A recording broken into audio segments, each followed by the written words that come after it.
Goeiedag, my naam is Warren Lotter, ek is van Soter Familiegemeente daar in Parow en wow, dit is vir my so groot voorreg om saam met julle te kuier rondom die woord van die Here. Ons gaan iets uit die Bybel uit lees. Eintlik gaan ons die hele klomp uit die Bybel uit lees, maar voordat ons dit begin doen, kom ons bid saam en vra die Here om sy woord ook vir ons te seën. Kom ons bid. Here, dankie dat ons die voorreg het om u woord oop te maak. Dankie dat ons die voorreg het om dit te kan lees, Here. En dat daar by ons die oortuiging is, hierdie is die woord van die Here. Ons doen dit as ons dit oopmaak, Here, met eerbied aan u.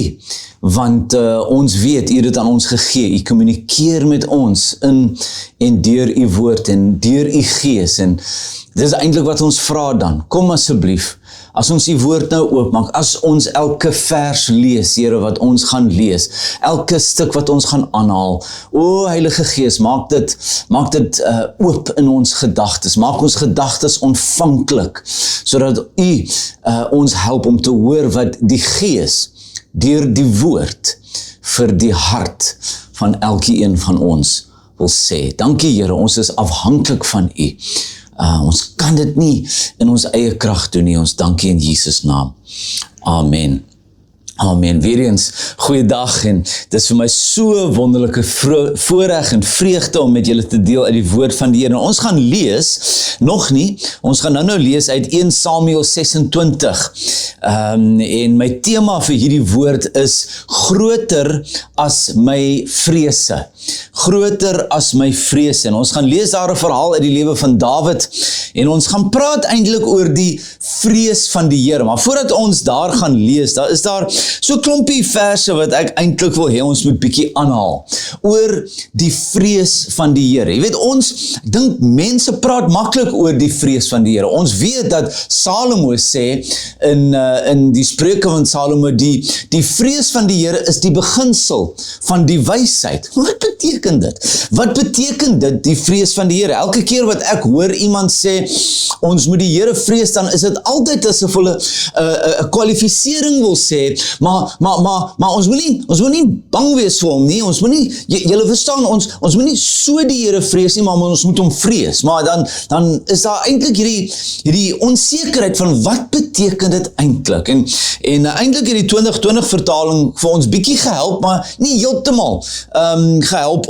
om ietsie meer te verstaan. Maar so ek gaan so 'n paar verse, miskien bietjie meer as so 'n paar verse vir jou lees in die woord. Daar in Psalm 34 vers 5 sê,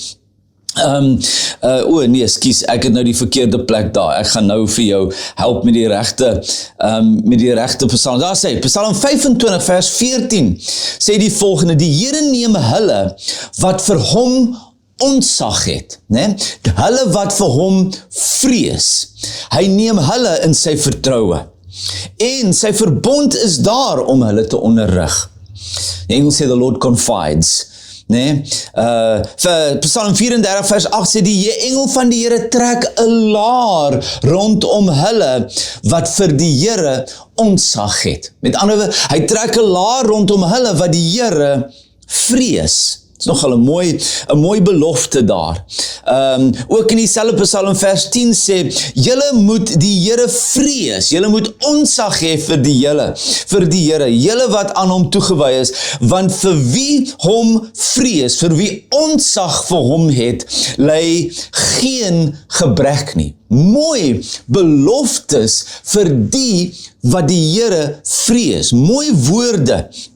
Hier sê dit in 'n volgende Psalm, eintlik 'n baie mooi, hoor hierdie, dit is so mooi, Psalm 103 sê die volgende, want so hoog as wat die hemel bo die aarde is, so troon sy troue liefde uit bo die wat ontzag het vir hom. Die ou vertaling sê, so troon die troue liefde van die Here bo uit die wat hom vrees.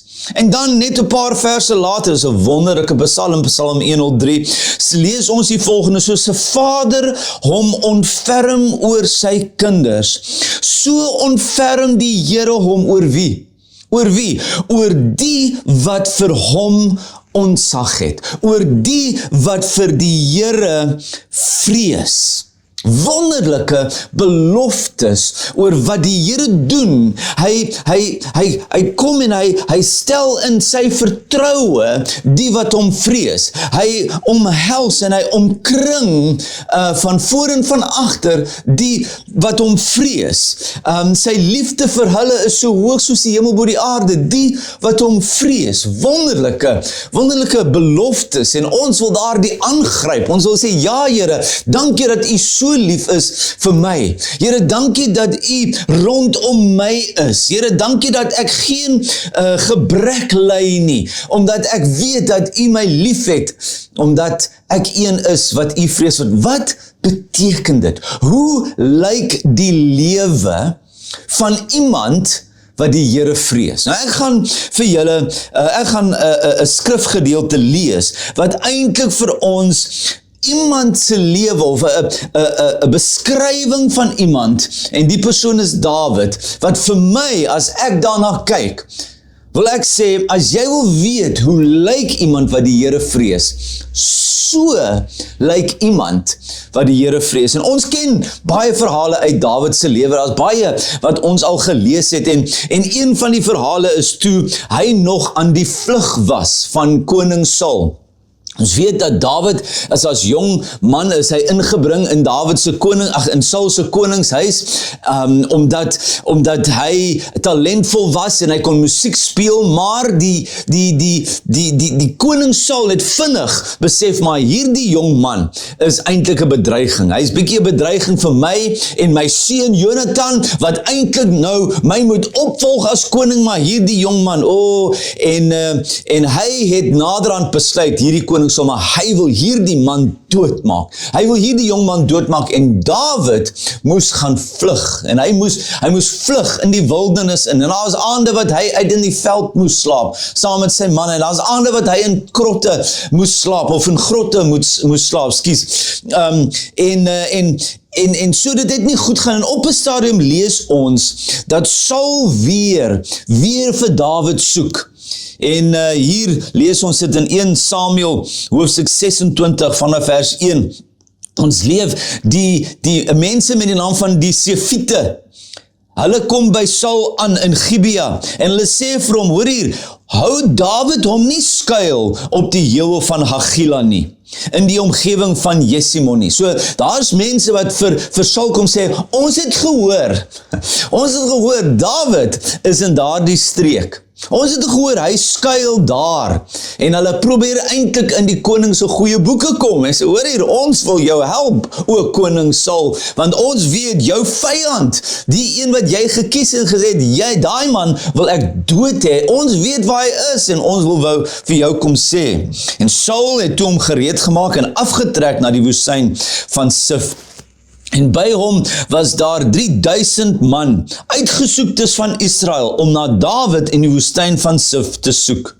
En Saul het op die heuwel van Hagila, wat in die omgewing van Jesimon, langs die pad lê, hy daar kamp opgeslaan. En Dawid het in die woestyn gebly.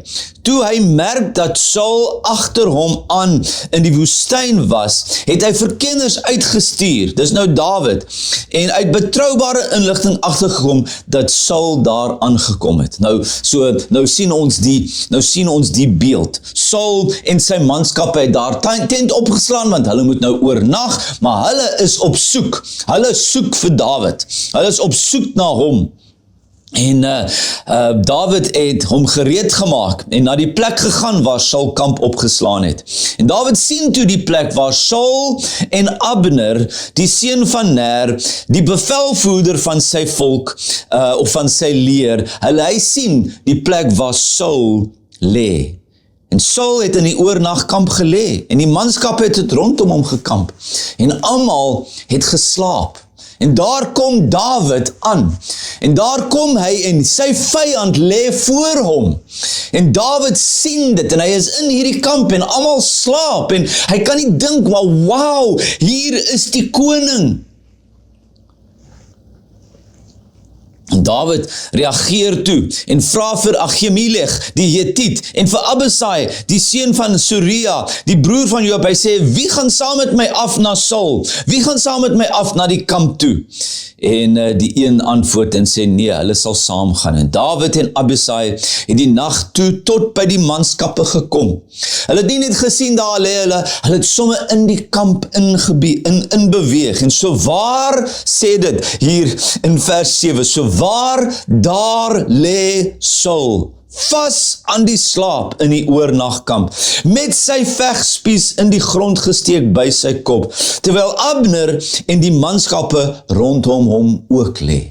Nou het Dawid gekom. Hy het geweet Saul is op soek na hom. Hy het gehoor hulle kamp uit hier, hulle het kamp opgeslaan.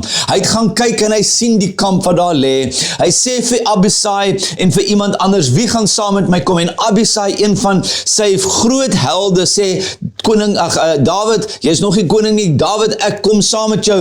En hulle gaan in die kamp en daar so waar lê hierdie koning, hierdie vyand, hierdie man wat Dawid probeer doodmaak, lê daar en hy is vas aan die slaap. En Abisai, een van Dawid se krygshelde, een van Dawid se vriende, een van Dawid se adviseurs, een van die manne wat saam met hom so gestry het en saam met hom in die plekke moes gaan slaap en saam met hom moes vlug. Abisai sê toe vir Dawid, God het vandag jou vyand in jou hand gegee. Hy het vandag jou vyand in jou hand oorgelewer. Laat ek hom tog, sê Abisai, laat ek hom tog, ek sal hom met sy vegspies in die grond vaspen met een steek. Ek sal dit nie 'n tweede keer hoef te doen nie met hom nie. Ek sal dit net een keer vat en ek sal hom doodmaak. Dawid, hier is jou kans. Maar Dawid sê vir Abisai, moet hom nie uitwis nie, want wie kan sy hand teen die gesalfde van die Here uitsteek en onskuldig wees? Verder sê Dawid, so waar as die Here leef, die Here sal hom tref, of sy dag sal kom en hy sal gewoon sterf, of hy sal aftrek in oorlog en weggevee word. Mag die Here my daarvan weerhou, dat ek ooit my hand teen die gesalfde van die Here lig. Hier het Dawid die kans gehad. Hier was koning Saul, die een wat Dawid probeer doodmaak. Inteendeel, die een wat in die pad staan van Dawid se droom. Die een wat in die pad staan van Dawid se ek wil in die Engelse woord, se destiny. Die een wat in die pad staan, want Dawid is al jare terug gesalf, toe hy nog 'n jong seun was, en hulle moes gaan soek het agter die skape, is hy gesalf as koning. En hier is sy kans, en hier is die man wat in die pad staan. Hier is Dawid se kans om sy droom te gryp. Dit wat die Here vir hom beloof het, te gryp met sy eie hande, in sy eie krag. En Dawid sê, ek sal nie met my eie hand dit wat die Here aan my beloof het, gryp nie. Ek sal wag dat die Here wat beloof het, gee dit wat hy beloof het om te gee. Ek sal my hand nie teen die gesalfde van die Here lig nie. Nou, ek wil vir julle sê, liewe kyker, ek wil vir jou sê, so lyk iemand wat die Here gevrees het. So lyk iemand wat die Here gevrees het. So lyk iemand wat sê, ek wil niks doen. Ek wil niks doen wat wys dat daar opstandigheid is in my, of wat wys dat ek dink ek kan beter doen as die Here. Ek dink ek kan beter doen en slimmer werk, en ek dink ek kan dit wat hy beloof het, ek kan dit bewerkstellig, ek kan dit manipuleer, ek kan dit bewerk, omdat ek weet wat ek doen, en hier is my geleentheid. Dit is iemand wat die Here gevrees het. Hoekom sê ek so? Want dit is iemand wat in sy eie gemoed gesê het, ek sal eerder niks hê nie, as wat ek enigsins optree asof God nie bestaan nie. Asof God nie in beheer is nie. Asof God nie die gewer is van alle goeie dade. Ons kry 'n ander verhaal in die Ou Testament, 'n baie bekende verhaal, baie moeilike verhaal van Abraham wat 'n seun beloof is en 'n nageslag beloof is en die Here gee toe om die seun Isak deur sy vrou Sara. En ons lees dat op 'n dag kom die Here na Abraham en sê vir hom, Abraham, vat jou seun, neem jou seun en gaan offer hom op die plek wat ek sal wys. En Abraham staan op en ons lees dat hy vat vir sy seun en daar's 2 dienaars wat saam is en ons lees dat hulle gaan na die plek wat die Here gewys het en ons lees dat die Here daar vir hom sê, nou is die tyd en hy neem sy seun en hy plaas hom op die altaar en die seun vra nogal, Isak vra nogal, waar Here, Vader, waar is die ram? Waar is die lam wat geslag moet word? En die vader sê vir hom, die Here sal voorsien. Ons ken die verhaal so goed. En toe Abraham net van plan was, net besig was om die mes op te lig, toe stop die Here hom. Die Here sê vir hom, Abraham, ek sien, ek gaan dit sommer vir jou lees, daar in Genesis, ek sien, moenie jou hand na die seun uitsteek nie, het hy gesê, en moenie enigiets aan hom doen nie, want nou weet ek, dat jy vir God ontzag het. Die ander vertaling sê, nou weet ek dat jy my vrees, Abraham.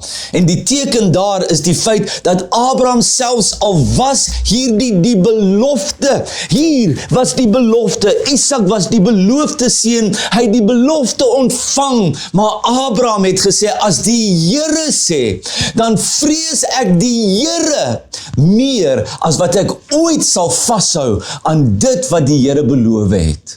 Maar ek moes nie eintlik sin soms nie, nee. Want dit was die Here se belofte. Here, dit het in my hand gegee. Maar Abraham sê, ek sal eerder doen wat God sê. Ek vrees hom meer. Ek vrees hom meer as enigiets anders. Baie interessant. Daar's 'n aanhaling wat ek wil aanhaal in die Engels deur iemand met die naam van Oswald Chambers, baie bekende skrywer wat ook gepraat het oor gebed en oor die werking van die Here. Hy sê, the remarkable thing about God is that when you fear God, you fear nothing else. Whereas if you do not fear God, you fear everything else. Wat vrees ons? Dawid het die Here gevrees meer as enigiets anders. Abraham het die Here gevrees meer as enigiets anders. En nou wil ek vir jou sê, dis nie dat Dawid nooit die vrees van die Here beleef het nie. Dis nie asof Dawid nooit gevoel het, hoor hierdie dinge is baie, dis nie asof Dawid nooit bang was vir dinge nie. Dawid het groot uitdagings gehad. Kan ek vir jou lees daar in Psalm 18 vers 4, waar Dawid skryf, dis 'n Psalm wat geskryf is nadat hy sy oorwinning gekry het oor koning Saul, maar hy sê hier op 'n stadium, die bande van die dood het my omsluit, die strome van vernietiging het my verskrik. Klink nie lekker nie. Die bande van die doderyk het my verstringel. Die vangstrukke van die dood het my ingewag. En dan sê hy in die vers 7 van daai Psalm 18, in my benoudheid het ek na die Here bly roep. Na my God het ek uitgeroep om hulp. So dis nie asof Dawid altyd maar net rondgeloop het en gesê het, wel ek's 'n dapper muis. Ek's niks bang nie. Nee, Dawid het geweet wat is dit, dat die doderyk, hy het geweet wat is dit, om geïntimideer te word en om geïntimideer te wees deur sy omstandighede. Hy het geweet wat is dit om vrees te wees. Maar daar was een vrees vir Dawid groter as al sy ander vrese. En dit was sy vrees vir die Here. Dit was sy vrees vir God. So, hoe lyk iemand wat God vrees? Is dit iemand wat bang is vir God?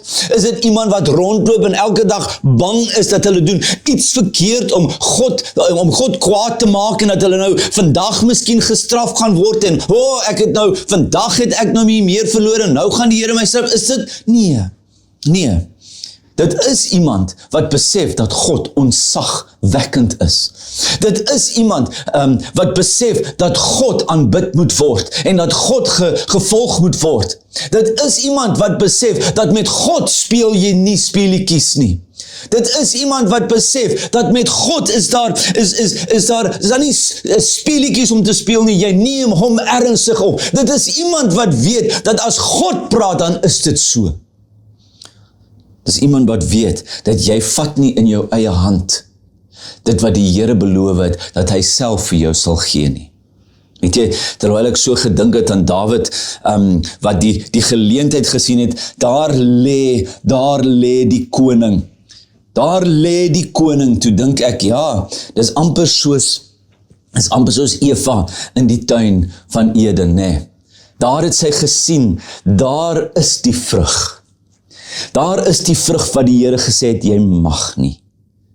Die verskil is dat die Here vir Dawid beloof het, jy gaan koning wees, Dawid. Maar daar in die tuin van Eden, weet ons dat toe Eva daar die vrug sien, toe is sy opgewonde, en die fout wat sy gemaak het, is nie dat sy net gekyk het nie, maar dat sy haar hand uitgestrek het, en dit met haar eie hand gevat het, en dit haar eie gemaak het, dit wat nie vir haar beskore was nie. Dis sonde. Wie vrees jy? Wie is groter as jou vrese? Jy sien, baie van ons sê ons vrees die Here, maar ons vrees ons omstandighede meer. Ons vrees mense meer. Ons vrees mislukking meer. Wil jy nie saam met my leer by Dawid en by Abraham en by Moses en by ander van wie ons lees, by Paulus van wie ons lees in die Nuwe Testament, wil jy nie by my ook kom leer, saam met my ook kom leer, Here, leer my, saam met al die mooi beloftes van, hoe lyk iemand, wat is die beloftes vir iemand wat ontzag het vir u, Here, help my om te weet dat om waarlik u te vrees, om waarlik ontzag te hê vir u, Here, is om u te kies, en om u te vrees, bo enigiets anders wat ek vrees, om u te kies, selfs bo die belofte wat u vir my gegee het, dat ek sal weet, as u dit gesê het, sal u dit gee op u tyd, en dit sal nie wees wanneer ek dink, ek moet dit vat nie. Wat 'n voorbeeld. Weet nie wat die Here vir jou in jou lewe sê nie. Maar ek dink die Here roep vir jou en vir my om hom te vrees. Om hom te vrees bo alles. Wil jy nie saam met my reageer op hierdie woord nie? Here, so kom ek na u toe en ek besef hoe maklik ek dinge in my eie hande, met my eie krag, met my eie wysheid wil doen, selfs die dinge wat u gesê het, u vir my wil kom doen. Selfs die dinge wat u gesê het, u vir my wil kom gee. Here, ek besef, so dikwels vrees ek mislukking, vrees ek verwerping, vrees ek mense, vrees ek so baie dinge meer as wat ek u vrees. Here, leer my om ontzag te hê vir u. Dis wat u wil. Dis wat u vir die volk wil hê. Dat u volk 'n volk sal wees. Dat u kinders sal wees wat ontzag het vir u, die lewende God. Vrees die Here. Dankie Here, dat u ons help daarmee, in die naam van Jesus. Amen.